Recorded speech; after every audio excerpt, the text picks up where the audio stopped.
ವೈದ್ಯರು ತಮ್ಮ ಮುಂದಿನ ವೈದ್ಯಕೀಯ ವಿವರಗಳನ್ನು ಪರಿಶೀಲಿಸಿ ಆತಂಕ ಪಡುವಂಥ ಅಗತ್ಯವಿಲ್ಲ. ಎಲ್ಲನೂ ಕೂಡ ನಾರ್ಮಲ್ ಆಗೇ ಇದೆ. ಶೀತ ಬರದಂತೆ ನೋಡಿಕೊಳ್ಳಿ. ಯಾವುದೇ ತೀವ್ರವಾದ ಶ್ರಮದಾಯಕ ಆಗಲಿ ಮಾನಸಿಕವಾಗಿ ದೈಹಿಕವಾಗಿ ತುಂಬ ಶ್ರಮವನ್ನು ತೆಗೆದುಕೊಳ್ಳೋದು ಬೇಡ ಮತ್ತು ಸಾಕಷ್ಟು ವಿಶ್ರಾಂತಿಯನ್ನು ಈ ಕ್ಷಣದಲ್ಲಿ ಪಡಿಬೇಕು ಅಂತ ಧೈರ್ಯವನ್ನು ಹೇಳಿ ಕಳಿಸ್ತಾರೆ. ನಂತರ ಅವರು ತಲೆ ಎತ್ತಿ ಕೃಷ್ಣವೇಣಿಯನ್ನು ನೋಡಿ, ನಿಮ್ಮ ಉಡುಪನ್ನು ನೋಡಿದರೆ ನೀವು ಕಾರ್ಪೊರೇಟ್ ಕಚೇರಿಯಲ್ಲಿ ಕೆಲಸ ಮಾಡುವಂತಹವ್ರ ಥರ ಕಾಣ್ತಿರ್ತೀರ, ಹೌದಾ? ಕೆಲವು ದಿನಗಳ ಕಾಲ ಹೈ ಹೀಲ್ಸ್ ಧರಿಸೋದನ್ನು ದಯವಿಟ್ಟು ಸಂಪೂರ್ಣವಾಗಿ ತಪ್ಪಿಸ್ಬೇಕು ಅಂತ ಹೇಳಿಬಿಟ್ಟು ಸಲಹೆಯನ್ನು ನೀಡ್ತಾರೆ. ಇದರಿಂದ ತೀವ್ರವಾದ ಬೆನ್ನೋ ಕಾಣಿಸ್ಕೊಳ್ಳೋಕ್ಕೂ ಇದೇ ಕಾರಣ ಅನಿಸುತ್ತೆ. ಕೃಷ್ಣವೇಣಿ ಸಮ್ಮತಿಯಂತೆ ತಲೆಯಾಡಿಸಿ ಸರಿ ಡಾಕ್ಟರ್ ಅಂತ ಹೇಳ್ತಾಳೆ. ಯಾವುದೇ ಗಂಭೀರ ಸಮಸ್ಯೆ ಇಲ್ಲ, ಧೈರ್ಯವಾಗಿರು. ನಾನು ಕೆಲವೊಂದಷ್ಟು ಸಾಧಾರಣ ಔಷಧಿಗಳನ್ನು ಬರೆದುಕೊಡ್ತೀನಿ. ಅದನ್ನು ಯಾವತ್ತೂ ಕೂಡ ಮಿಸ್ ಮಾಡೋ ಹಾಗೆಲ್ಲ, ಅದು ಖಾಲಿ ಆಗೋವರೆಗೂ ತೊಗೋಬೇಕು. ಅದನ್ನು ನೀವು ಯಾವುದೇ ವೈದ್ಯಕೀಯ ಅಂಗಡಿಯಲ್ಲಿ ಪಡೆದುಕೊಳ್ಬೋದು ಅಂತ ಹೇಳ್ತಾರೆ ವೈದ್ಯರು. ಪ್ರಿಸ್ಕ್ರಿಪ್ಷನ್ ಬರೆದು ವೈದ್ಯರು ಪಕ್ಕದಲ್ಲೇ ಗಂಭೀರವಾಗಿ ನಿಂತಿದ್ದಂತಹ ವಿಷ್ಣುವರ್ಧನ್ ಗಮನಿಸ್ತಾರೆ. ಆತ ತನ್ನ ಗಮನವೆಲ್ಲ ಕೃಷ್ಣವೇಣಿಯ ಒಂದು ಮೇಲೆ ನೆಟ್ಟಿದ್ದನ್ನು ಕಂಡು ಅವರು ಕೂಡ ಅನ್ಕೊತಾರೆ, ವೈದ್ಯರಿಗೆ ಚಿಂತಿಸಬೇಡಿ, ನಿಮ್ಮ ಪತ್ನಿ ಸಂಪೂರ್ಣವಾಗಿ ಆರೋಗ್ಯವಾಗೇ ಇದ್ದಾರೆ, ಡೋಂಟ್ ವರಿ. ನಾನು ಗರ್ಭಕೋಶ ಮತ್ತು ಗರ್ಭಕಂಠವನ್ನು ಕೂಲಂಕುಷವಾಗಿ ತಪಾಸಣೆ ಮಾಡಿದ್ದೀನಿ, ಏನು ಸಮಸ್ಯೆ ಇಲ್ಲ ಅಂತ ಸಾಂತ್ವನದ ಮಾತುಗಳನ್ನು ಹೇಳದೆ ಇರಲು ಸಾಧ್ಯವೇ ಆಗಲಿಲ್ಲ. ಅಷ್ಟಕ್ಕೆ ನಿಲ್ಲಿಸಿದ ವೈದ್ಯರು, ಎಲ್ಲವೂ ಉತ್ತಮವಾಗಿದೆ, ಅಂದರೆ ಶ್ರೋಣಿಯ ಮೂಳೆಗಳು ಬಲಿಷ್ಠವಾಗಿವೆ. ನನ್ನ ಸುದೀರ್ಘ ವೈದ್ಯಕೀಯ ಅನುಭವದಿಂದ ಹೇಳ್ತಿದ್ದೀನಿ, ಈಕೆಯ ದೇಹಸ್ಥಿತಿ ಆರೋಗ್ಯಕರ ಸಂತಾನವನ್ನು ಪಡೆದುಕೊಳ್ಳಲು ಅತ್ಯಂತ ಸೂಕ್ತವಾಗಿದೆ, ಏನೂ ಸಮಸ್ಯೆ ಇಲ್ಲ ಅಂತ ಹೇಳ್ತಾರೆ.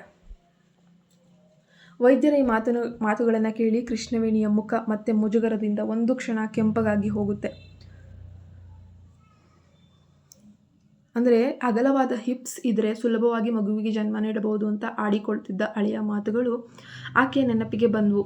ವಿದೇಶದಲ್ಲಿ ವ್ಯಾಸಂಗ ಮಾಡ್ತಿದ್ದಾಗ, ಸ್ನೇಹಿತರು ಕೂಡ ಅರಟುತ್ತಿದ್ದಾಗ ಕೇಳಿದ್ದೋ ಅಥವಾ ಅಜ್ಜನ ಮನೆಯಲ್ಲಿದ್ದಾಗ, ಬಹುಶಃ ಹಿರಿಯ ಮಹಿಳೆಯರು ಮಾತಾಡ್ತಾ ಇದ್ದಾಗ ಅನಿಸುತ್ತೆ, ಕೇಳಿದ್ದು ಆಕೆಗೆ ನೆನಪಾಗಲಿಲ್ಲ. ಏನೇ ಆದರೂ ವೈದ್ಯರು ವಿಷ್ಣುವರ್ಧನ ಸಮ್ಮುಖದಲ್ಲಿ ಆರೋಗ್ಯಕರ ಮಗುವನ್ನು ಹೆರುವ ಧನ್ಯಳು ಅಂತ ಹೇಳಿ ಬಣ್ಣಿಸಿದ್ದು ಆಕೆಗೆ ತೀವ್ರವಾದ ಸಂಕೋಚವನ್ನು ಉಂಟು ಮಾಡುವಂತಹ ಒಂದು ಪರಿಸ್ಥಿತಿ ಆಗುತ್ತೆ. ವೈದ್ಯಕೀಯ ವರದಿ ಬಂದ ನಂತರ ಕೃಷ್ಣವೇಣಿ ಕ್ಲಿನಿಕ್ಕಿಂದ ಹೊರ ನಡೀತಾಳೆ. ವಿಷ್ಣುವರ್ಧನ್ ಸರ್, ನಾನು ಮನೆಗೆ ಹೋಗಿ ವಿಶ್ರಾಂತಿ ಪಡಿತೀನಿ, ಇಲ್ಲಿವರೆಗೂ ಬಂದಿದ್ದಕ್ಕೆ ಥ್ಯಾಂಕ್ಸ್ ಅಂತ ಹೇಳಿ ಆಕೆ ಪಕ್ಕದಲ್ಲಿದ್ದ ಆತನಿಗೆ ವಿನಮ್ರವಾಗಿ ತಿಳಿಸ್ತಾಳೆ. ಸರಿ, ಆದರೆ ನಾನು ನಿನ್ನ ಮನೆಗೆ ಬಾಗಿಲಿನವರೆಗೂ ಕರ್ಕೊಂಡು ಹೋಗಿಬಿಡ್ತೀನಿ ಅಂತ ಹೇಳಿ ಆತ ಸೌಮ್ಯವಾಗಿ ಹೇಳ್ತಾನೆ. ವಿಷ್ಣುವರ್ಧನ್ ತಕ್ಷಣವೇ ತನ್ನ ಬಳಿ ಇದ್ದ ಕೋಟನ್ನು ತೆಗೆದು ಆಕೆಯ ಭುಜಗಳ ಸುತ್ತ ಮುಚ್ಚುತ್ತಾನೆ. ಆಕೆ ಇದನ್ನು ನಿರಾಕರಿಸಬಹುದು ಅಂತ ಆತ ಊಹಿಸಿರ್ತಾನೆ. ಆತ ಕೋಟು ಹೊತ್ತಿಸಿದ ತಕ್ಷಣವೇ ಆಕೆಯ ಭುಜಗಳನ್ನು ಸೌಮ್ಯವಾಗಿ ಹಿಡಿದು ಬೆಂಬಲವಾಗಿ ನಿಲ್ತಾನೆ. ಆತ ಒಂದು ವೇಳೆ ಆಕೆಯನ್ನು ಇಷ್ಟಪಟ್ಟಿದ್ರೆ, ನಾನು ನಿನ್ನ ಮದುವೆ ಆಗ್ತೀನಿ ಅಥವಾ ನಾನು ನಿನ್ನನ್ನು ಪ್ರೀತಿಸ್ತಿದ್ದೀನಿ ಅಂತ ಏನಾದರೂ ಹೇಳ್ಬೋದು. ಕೇವಲ ಪ್ರೀತಿಯನ್ನು ವ್ಯಕ್ತಪಡಿಸ್ತಿದ್ರೆ ಅವಳಿಗೂ ಕೂಡ ಕ್ಲಾರಿಟಿ ಇಲ್ಲ. ಆ ಕೋಟ್ನಲ್ಲಿ ಹೊರಹೊಮ್ಮುತ್ತಿದ್ದ ಆತನ ಸುಗಂಧ ಆಘ್ರಾಣಿಸ್ತಿದ್ದಂತೆ ಕೃಷ್ಣವೇಣಿಗೆ ಕೊಂಚ ಅಸಹಜತೆ ಅಂತ ಅನ್ನಿಸ್ತು. ಆಕೆ ಆತನ ಹಿಡಿತವನ್ನು ಕೊಂಚ ಸಡಿಲಗೊಳಿಸಿಕೊಂಡು ತನ್ನ ನಡಿಗೆಯನ್ನು ಕಾಯ್ದುಕೊಂಡ್ಳು. ಕೃಷ್ಣವೇಣಿ ಕೊಂಚ ಹಿಂಜರಿದು ಆತನ ಈ ಹಠಾತ್ ಕಾಳಜಿಯನ್ನು ನಿರಾಕರಿಸೋಕೆ ಅಂತ ಹೇಳಿ ನಿರ್ಧರಿಸ್ತಾಳೆ. ಆದರೆ ವಿಷ್ಣುವರ್ಧನ್ ನೋಟ ಅತ್ಯಂತ ದೃಢ ಮತ್ತು ಗಂಭೀರ. ವೈದ್ಯರು ನಿನಗೆ ಶೀತ ಗಾಳಿ ತಾಗದಿರೋ ಥರ ನೋಡ್ಕೊಳ್ಳೋಕೆ ಸ್ಪಷ್ಟವಾಗಿ ಹೇಳಿದಾರಲ್ವಾ ಅಂತ ಹೇಳ್ತಾನೆ ಆತ. ಕೃಷ್ಣವೇಣಿಗೆ ಅವನ ಅತಿಯಾದ ಕಾಳಜಿ ಗಮನಕ್ಕೆ ಹೊಗ್ಗಿಕೊಳ್ಳೋಕೆ ಅಂದ್ರೆ ಒಂದು ಕ್ಷಣ ಆಗಲೇ ಇಲ್ಲ.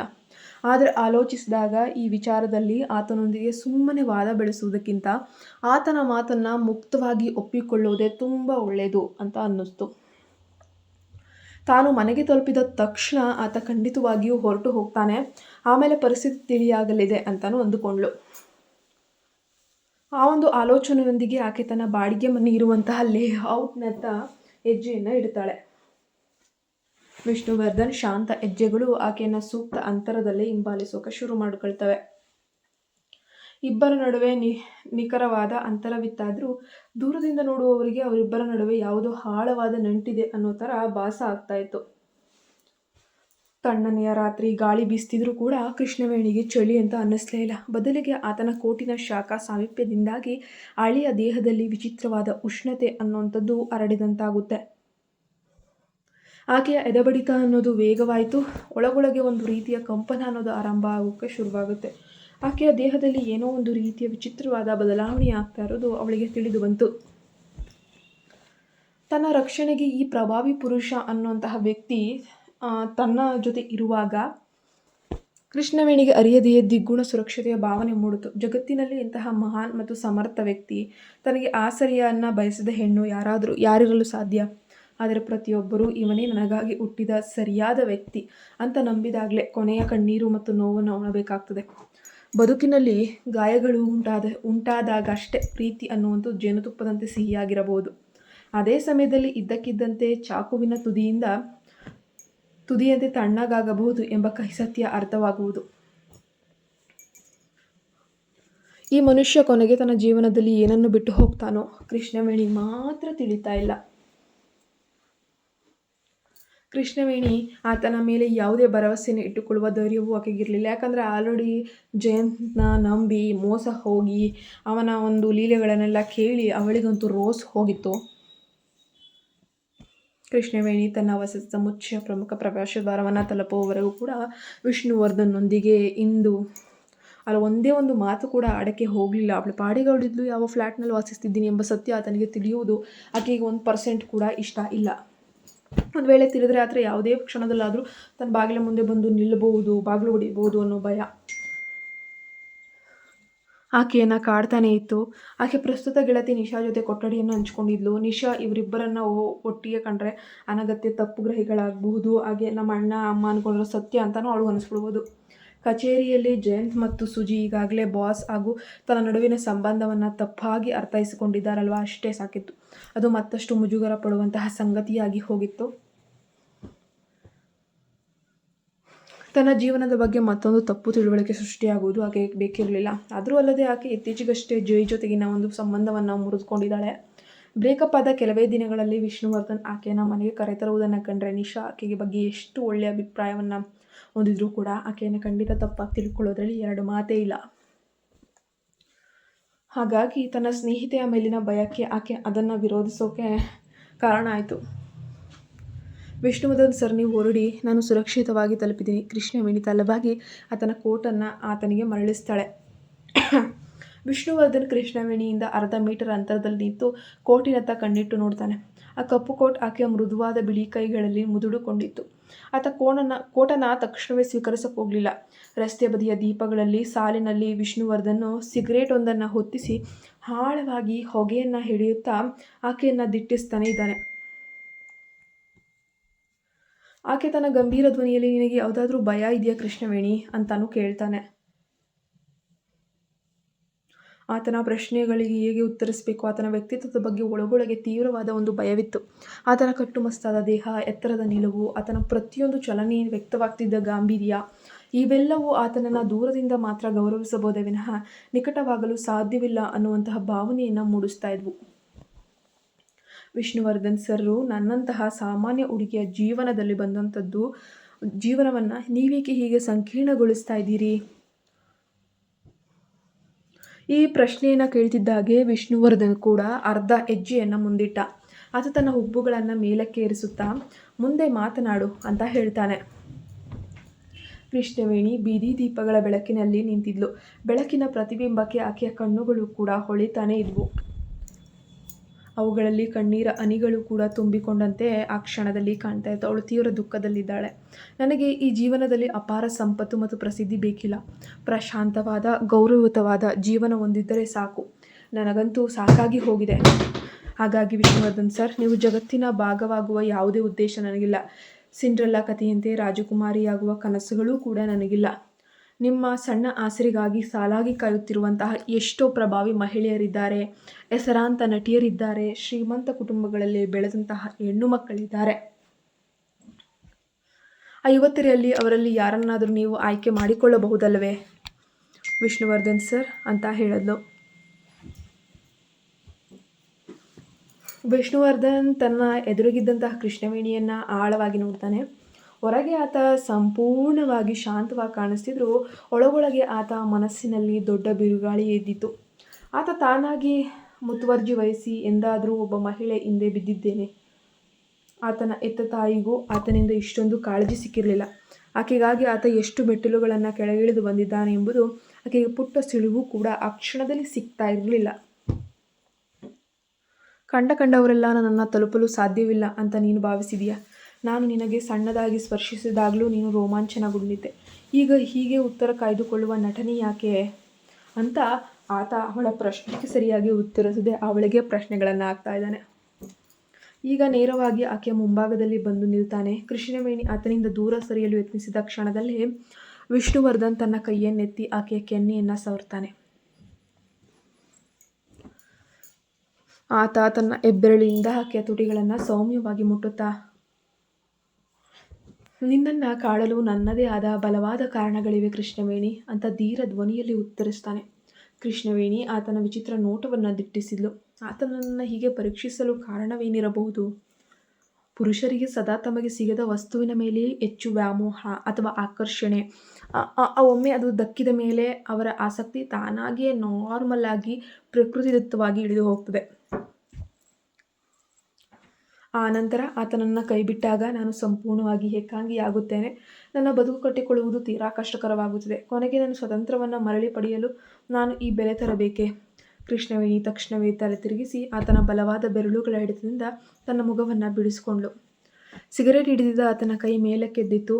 ವಿಷ್ಣುವರ್ಧನ್ ತನ್ನ ಸಿಗರೇಟನ್ನು ತನ್ನ ತುಟಿಗಳ ನಡುವೆ ಇಟ್ಕೊಂಡಾದರೂ ಕೂಡ ಆಕೆಯ ಕೈಯಲ್ಲಿದ್ದ ತನ್ನ ಕೋಟನ್ನು ಮರಳಿ ಪಡೆಯುವ ಯಾವುದೇ ಆತುರವನ್ನು ತೋರಿಸಲಿಲ್ಲ. ಕೃಷ್ಣವೇಣಿಯ ಕೊಂಚ ಕೋಪ ಉಂಟಾಗಿ ನೇರವಾಗಿ ಮಾತನಾಡಲು ನಿರ್ಧರಿಸ್ತಾಳೆ. ವಿಷ್ಣುವರ್ಧನ್ ಸರ್, ದಯವಿಟ್ಟು ನನ್ನಂತಹ ಈ ಒಂದು ಸಣ್ಣ ಉದ್ಯೋಗಿಯ ಜೊತೆ ಈ ರೀತಿ ಆಟಗಳನ್ನು ಆಡಕ್ಕೆ ಹೋಗಬೇಡಿ. ಯಾಕಂದರೆ ನಮಗೆ ಜೀವನ ಕಟ್ಟಿಕೊಳ್ಳೋದು ತುಂಬ ಕಷ್ಟಕರ. ನಿಮ್ಮನ್ನು ಮೆಚ್ಚಿಸಲು ಸಾವಿರಾರು ಯುವತಿಯರು ಕಾವಲಾಗಿ ಅಥವಾ ಕಾತ್ರದಿಂದ ಕಾಯ್ತಾನೆ ಇರ್ತಾರೆ ಎಂಬುದು ನನಗೆ ಗೊತ್ತಿರೋ ವಿಷಯ. ನೀವು ಯಾವುದೇ ರೀತಿಯ ಹುಡುಗಿಯನ್ನು ಬಯಸಿದರೂ ಕೂಡ ಅವರು ನಿಮ್ಮ ಮುಂದೆ ಬಂದು ನಿಲ್ತಾರೆ. ವಿಷ್ಣುವರ್ಧನ್ ಆಕೆಯ ಮಾತುಗಳಿಗೆ ಪ್ರತಿಯಾಗಿ ಆಕೆಯ ಮುಖದತ್ತ ಸಿಗರೇಟ್ ಹೊಗೆಯನ್ನು ಲಘುವಾಗಿ ಊದ್ತಾನೆ. ನೀನು ಅತಿಯಾಗಿ ಯೋಚಿಸಿ ದೊಡ್ಡ ರಂಪಾಟ ಮಾಡ್ತಿದ್ಯಾ ಅಂತ ವಿಷ್ಣುವರ್ಧನ್ ತನ್ನ ಗಂಭೀರ ಮುಖಭಾವವನ್ನು ಆಕೆ ಕೊಂಚ ಕಠಿಣವಾದ ಮಾತುಗಳನ್ನಾಡ್ತಾನೆ. ಕೃಷ್ಣವೇಣಿ ಆಘಾತದಿಂದ ತಲೆ ಎತ್ತಿ ಆತನನ್ನು ನೋಡಿದ್ಲು. ಬೀದಿ ದೀಪಗಳ ಬೆಳಕಿನಲ್ಲೂ ಕೂಡ ಆಕೆಯ ಕಣ್ಣುಗಳಲ್ಲಿ ಹರಡಿದಂತಹ ಕೋಪ, ಮುಜುಗರ, ಕೆಂಪು ಬಣ್ಣ ಸ್ಪಷ್ಟವಾಗಿ ಎದ್ದು ಕಾಣಿಸ್ತಾ ಇತ್ತು. ಇಲ್ಲೇ ಎಂದು ತನಗಾಗಿ ಕಾಯಿ, ಒಂದು ವೇಳೆ ನನ್ನ ಮಾತು ಮೀರಿದರೆ ಅದರ ಪರಿಣಾಮ ಏನಾಗಬಹುದು ಎಂಬುದು ನಿನ್ನ ಕಲ್ಪನೆಗೂ ಬಿಡುತ್ತೇನೆ ಎಂದು ವಿಷ್ಣುವರ್ಧನ್ ಎಚ್ಚರಿಸ್ತಾನೆ. ನಂತರ ಆಕೆ ಕೈಲಿದ್ದ ಕೋಟನ್ನು ಮರಳಿ ಪಡೆದು ಸಿಗರೇಟ್ ಹತ್ತ ಸೇದುತ್ತಾ ತನ್ನ ಕಾರಿನಂತ ಹಿಂತಿರುಗ್ತಾನೆ. ಕೃಷ್ಣವೇಣಿ ಮಾತ್ರ ದಿಗ್ಭ್ರಮೆಯಿಂದ ಆತನನ್ನು ನೋಡುತ್ತಾನೆ ನಿಂತಿದ್ಲು. ವಿಷ್ಣುವರ್ಧನ್ ಎತ್ತರದ ಆಕೃತಿ ಹಾಗೂ ಅಧಿಕಾರಯುತ ಧೋರಣೆ ಆಕೆಗೆ ಹಳೆಯ ನೆನಪುಗಳನ್ನು ತಂದೊಡ್ಡಿತ್ತು. ಆಕೆಯ ಮನಸ್ಸಿನಲ್ಲಿ ಹೋಲಿಸಿಕೊಳ್ಳದೆ ಇರಲು ಸಾಧ್ಯವೇ ಆಗಲಿಲ್ಲ. ಮೇಲ್ನೋಟಕ್ಕೆ ಇಬ್ಬರು ಒಂದೇ ರೀತಿಯ ಪ್ರಭಾವ ಹೊಂದಿದ್ರು.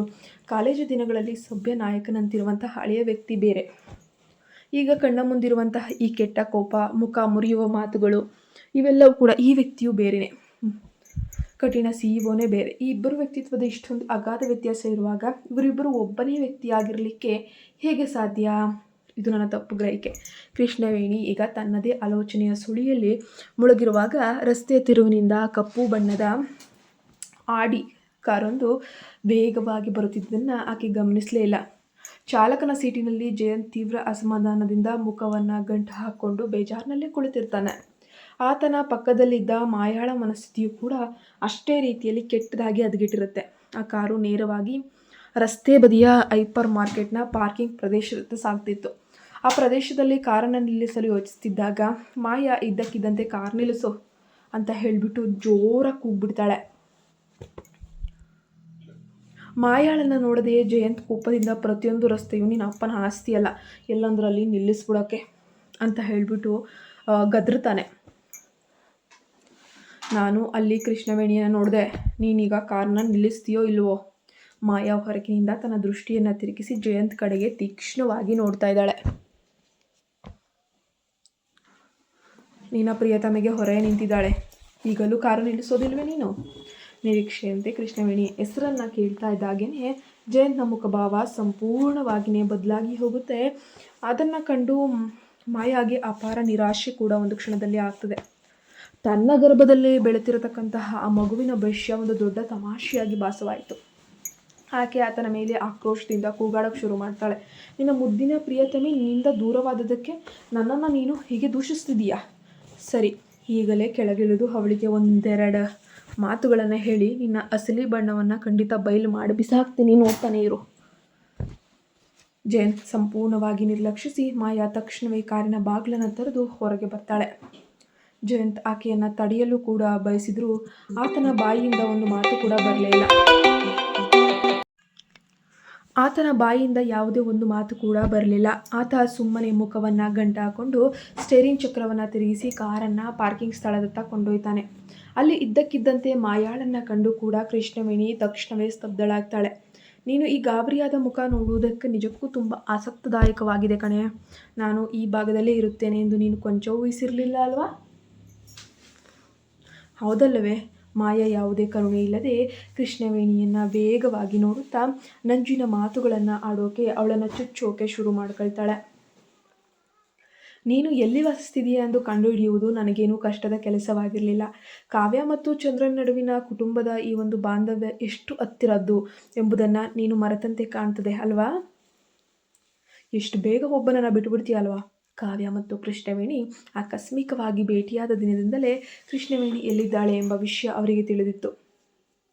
ರವಿಚಂದ್ರನ್ ಅವರ ಪತ್ನಿಯಾಗಿ ಸಂಧ್ಯಾ ತನ್ನ ಪತ್ನಿಯ ಜೊತೆ ಹಿಂತಿರುಗಬೇಕಾಗಿ ಬಂದಾಗ ಕುತೂಹಲದಿಂದ ಮಾಯಾ ಕೂಡ ಕೆಲವೊಮ್ಮೆ ಅವರೊಂದಿಗೆ ಹೋಗ್ತಾ ಇದ್ಲು. ರವಿಚಂದ್ರನ್ ಅವರ ಕುಟುಂಬ ಹಿಂತಿರುಗಿದೆ ಅಂತ ಕೇಳಿದಾಗಲೇ ಕಾವ್ಯ ಕೃಷ್ಣವೇಣಿ ಯೋಗಕ್ಷೇಮ ವಿಚಾರಿಸೋಕೆ ಬರ್ತಿದ್ಲು. ಪ್ರಯಾಣದ ನಡುವೆ ಕಾವ್ಯ ಮಾಯಾಳೊಂದಿಗೆ ನಿಕಟವಾಗಿಯೂ ಇದ್ಲು. ಇತರರ ಮುಂದೆ ಮಾಯಾ ಯಾವಾಗಲೂ ಕೂಡ ತನ್ನ ಕರಾಳ ಮನಸ್ಸನ್ನು, ಕೆಟ್ಟ ಮನಸ್ಥಿತಿಯನ್ನು ಮರೆಮಾಚೋಳು, ಮುಗ್ಧ ಹೆಣ್ಣಿನಂತೆ ನಟಿಸೋಳು. ಆದ್ದರಿಂದ ಕಾವ್ಯಾಳಿಗೆ ಆಕೆ ದುರುದ್ದೇಶದ ಸಣ್ಣ ಸುಳಿವು ಕೂಡ ಸಿಗಲೇ ಇಲ್ಲ. ಅಷ್ಟರಲ್ಲಿ ಹೋಟೆಲ್ನಲ್ಲಿ ಮಾಯಾ ಗರ್ಭಿಣಿಯಾಗಿದ್ದಾಳೆಂಬ ವಿಷಯ ಕೇಳಿದ ನೆನಪು ಕೃಷ್ಣವೇಣಿಗೆ ಬಂತು. ಆದರೆ ಆಕೆಗೆ ಈಗ ಜಯಂತ್ ಅಥವಾ ಮಾಯಾಳ ಮೇಲೆ ಯಾವುದೇ ರೀತಿಯ ಕೋಪ ಆಗಲಿ ಪರ್ಸನಲ್ ಆದ ದ್ವೇಷ ಆಗಲಿ ಬರಲಿಲ್ಲ. ಬದಲಾಗಿ ಆಕೆಯ ಮನಸ್ಸು ಸಾಗರದಂತೆ ಪ್ರಶಾಂತವಾಗಿತ್ತು. ನೀನು ಮತ್ತು ಜಯಂತ್ ಯಾವಾಗ ಮದುವೆ ಆಗ್ತಿದ್ರಿ? ಮದುವೆ ದಿನಾಂಕ ನಿಗದಿಯಾಗಿದೆ. ನನಗೆ ತಿಳಿಸಲು ಮರೆಯಬೇಡ. ನೀವೊಬ್ಬರು ಒಬ್ಬರಿಗೊಬ್ಬರು ನಿಜವಾಗಿಯೂ ತುಂಬ ಸೂಕ್ತವಾದ ಜೋಡಿ. ಅದರಲ್ಲಿ ಎರಡು ಮಾತಿಲ್ಲ ನೋಡು. ನನಗೆ ಸಂತೋಷ ಆಗಿದೆ ಅಂತ ಕೃಷ್ಣವೇಣಿ ತೀರಾ ಸಹಜವಾಗಿಯೇ ಹೇಳೋಕೆ ಶುರು ಮಾಡ್ಕೊತಾಳೆ. ಆ ಇಬ್ಬರು ದ್ರೋಹಿಗಳು ನಿಜಕ್ಕೂ ಒಬ್ಬರಿಗೊಬ್ಬರು ಸೂಕ್ತವಾದವರು ಅಂತ ಆಕೆಗೂ ಅನ್ನಿಸ್ತು. ಕೃಷ್ಣವೇಣಿಯ ಈ ಅಚಲ ಪ್ರಶಾಂತತೆ, ಅವಳ ಮಾತುಕತೆ ಎಲ್ಲರನ್ನ ಕೇಳಿದ ತಕ್ಷಣ ಅವಳಿಗೂ ಒಂದು ಕ್ಷಣ ಶಾಕ್ ಆಗುತ್ತೆ. ಏನು ಹೇಳ್ತಿದ್ಯಾ? ಮನಸ್ಸಲ್ಲಾಗ್ತಿರುವ ತೀವ್ರ ನೋವನ್ನು ಮರೆಮಾಚಲು ನೀನು ಧೈರ್ಯವಂತೆ ನಟಿಸ್ತಿದೀಯ ತಾನೇ? ಇಷ್ಟು ದಿನ ನಿನ್ನ ಪ್ರಿಯಕರನಾಗಿದ್ದವನು ಈಗ ನಾನು ಕಸ್ಕೊಳ್ತಿದ್ದೀನಿ ಅಂತ ಮನದಲ್ಲಿ ಹುರಿದುಕೊಳ್ತಿದೀಯ ತಾನೇ ಅಂತ ಪ್ರಶ್ನೆ ಮಾಡಿದ್ಲು. ಇವಳಿಗೆ ಹೇಗೆ ತಿರುಗೇಟು ಕೊಡ್ತಾಳೆ ನೋಡೋಣ ಮುಂದಿನ ಭಾಗದಲ್ಲಿ. ಪ್ಲೀಸ್ ನಮ್ಮ ಚಾನಲ್ಗೆ ಸಬ್ಸ್ಕ್ರೈಬ್ ಆಗಿ ಸಪೋರ್ಟ್ ಮಾಡಿ ಸ್ನೇಹಿತರೆ. Thank you. ಮುಂದಿನ ಭಾಗದಲ್ಲಿ ಭೇಟಿಯಾಗೋಣ.